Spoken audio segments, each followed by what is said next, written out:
here's one of my important points. In general, avoid generalizations and abstractions. They occasionally have their purpose. But in scholarship essays, what the committees and foundations want to know, they want to know details about your experiences.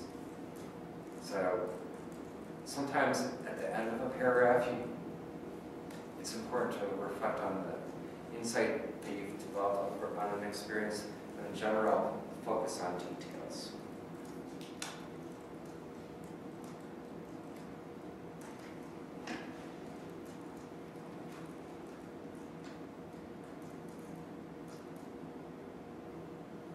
I think this was supposed to be an image of Jefferson's hand. He's supposed to have ink splattered hands. So the other thing, so this is kind of, do you recognize that one? Who is this? Very painted.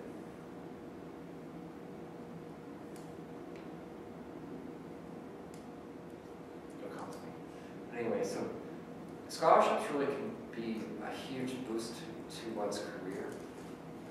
They can change your career in probably in ways that you can't conceive it. So I invite you to come in and meet with me, and we'll plan a whole array for next year.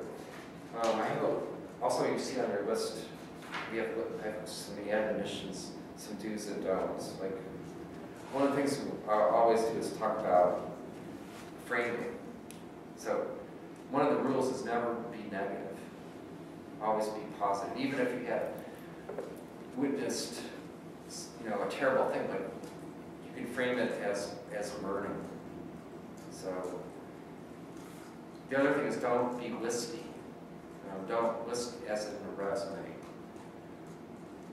Don't repeat material. Usually the time, 1,000 words goes fast. 500 words goes even faster. The Watson is 1,500 words, so you have a little bit more room. But don't repeat yourself.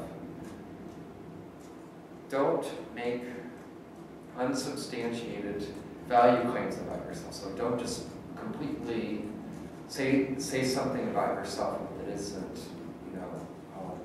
kind of derived from the previous sentences.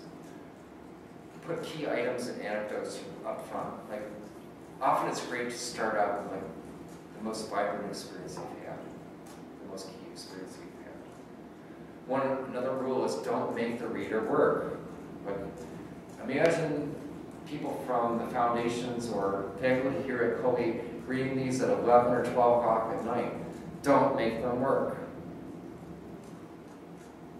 Use organizers and avoid being overly subtle. No sarcasm, no flippancy. And I say be cautious with irony. Sometimes it can be called for. There are definitely ironic situations that you might encounter. But be cautious of it. If you're setting forth like a proposal for the Fulbright Full or for a study at London School of Economics, make us believe that you would really benefit from it. So make us believe your plans. So I brought some of the books. This is actually a new book. And I understand that writing rhetoric, departments across the country are really into. So I just started reading this. This book, Strunk and White, is it's been considered like the Bible of writing. However, I just ordered another book that's called Adios, Strunk and White, so they're kind of like dissonant, so I'm interested to read them. However, I find a lot of, especially like White's comments about style to be really still very sound today. So I think I got this for 9 cents or something. So I don't know if you can get it loaded to your electronic version for a couple hours. And this is a book that it's a really easy read, especially the first 6 chapters. He talks about special forms of nonfiction like travel writing, humor writing, criticism, sports, and so forth. You can skip those, but what he says in the first is extremely sound stuff.